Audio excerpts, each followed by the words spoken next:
Hola, mi nombre es Auriel Orosquiño y la presentación trata sobre el artículo Els primers dels balats del profesor Xavier Charlas. Hoy en día se conocen muy bien los números primos en el sentido de que se conoce muy bien cuál es su distribución o, por ejemplo, qué cantidad de números primos cumplen cierta propiedad. El objetivo del artículo y de esta presentación es ver desde el punto de vista probabilístico algunas de las conjeturas más famosas sobre los números primos. A finales del siglo XVIII, Gauss conjeturó lo que hoy en día se conoce como el teorema de los números primos.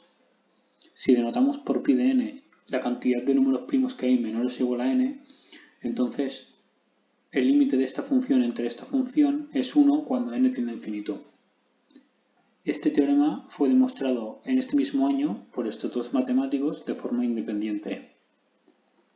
Una interpretación que tiene este teorema es que, fijado un número n y dado un número x menor a n, la probabilidad de que x sea primo es de 1 entre el logaritmo de n. Estas son algunas de las conjeturas más famosas, como por ejemplo aquí tenemos la conjetura de los primos gemelos, que establece que hay infinitos números primos p, tales que p más 2 es primo, es lo que se conocen como primos gemelos. La famosísima conjetura de Goldbach, que establece que todo número par mayor a 4 se puede poner como suma de dos números primos. Y aquí por último tenemos la conjetura de Polignac, que sería una generalización de la conjetura de los primos gemelos. Establece que dado un número par n cualquiera, existen infinitos números primos p, tales que p más n también es primo. En el siglo XX, Hardy y Littlewood conjeturaron la siguiente. Si denotamos por pi sub 2 de x la cantidad de primos gemelos que hay menores o igual a x, entonces el límite de esta función entre esta es 1 cuando x tiende a infinito, donde esta constante de aquí está definida de esta manera y tiene este valor numérico aproximado. A continuación, desarrollaremos un modelo probabilístico para los números primos y a partir de él podremos entender o justificar el porqué de esta conjetura. Por el teorema de los números primos, sabemos que, fijado un número n y dado un número x menor a n, la probabilidad de que x sea primo es de 1 entre el logaritmo de n. Entonces, por ejemplo, si el hecho de que x y x más 2 fueran primos, fueran independientes, entonces pues simplemente tendríamos que ambos sean primos a la vez, es decir, que sean primos gemelos, sería de 1 entre el logaritmo de n al cuadrado, multiplicando las probabilidades. Lo que sucede es que estos dos eventos no son independientes, ¿no? Porque, por ejemplo, si x es primo, entonces x más 2 será impar, lo que tiene, por lo tanto, tiene más probabilidad de ser primo.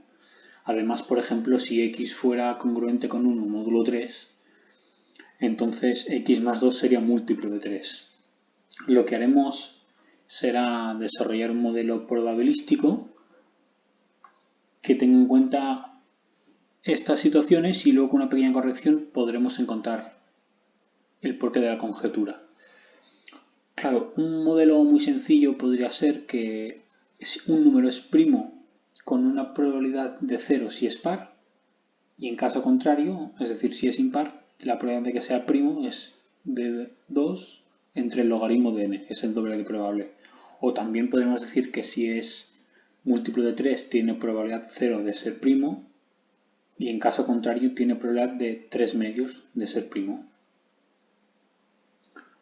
Pues bien, hay que tener en cuenta que dados p números naturales consecutivos hay exactamente un número que es divisible por p. Por lo tanto, podemos pensar que la probabilidad de que un número sea divisible por p es 1 entre p. Y por lo tanto, 1 menos 1 entre p de que no lo sea. Pues nuestro modelo general va a depender de un parámetro w natural. Y el modelo establece lo siguiente. La probabilidad de que un número x sea primo es 0 si es divisible por algún número primo menor a w, y en caso contrario se le asigna esta probabilidad. Esto es exactamente lo que acabamos de ver.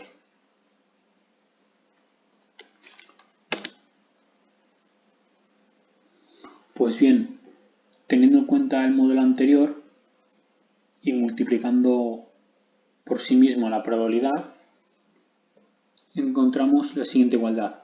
Con unos pequeños factores de corrección, el 2 es debido a que hemos dicho que si p es primo, entonces p más 2 es impar, entonces es natural que tenga el doble de probabilidades de ser primo, y este factor se debe a que de p números solo hay p-2 candidatos para ser, por ejemplo, el primo más grande, ¿no? Porque uno va a ser divisible por p y el otro va a ser congruente con 2 módulo p. Entonces el pequeño pues sería múltiplo de p.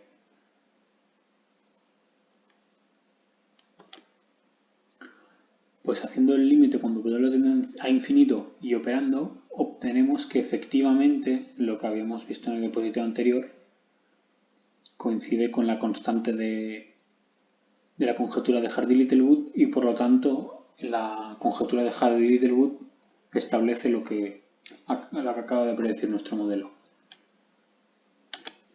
Gracias.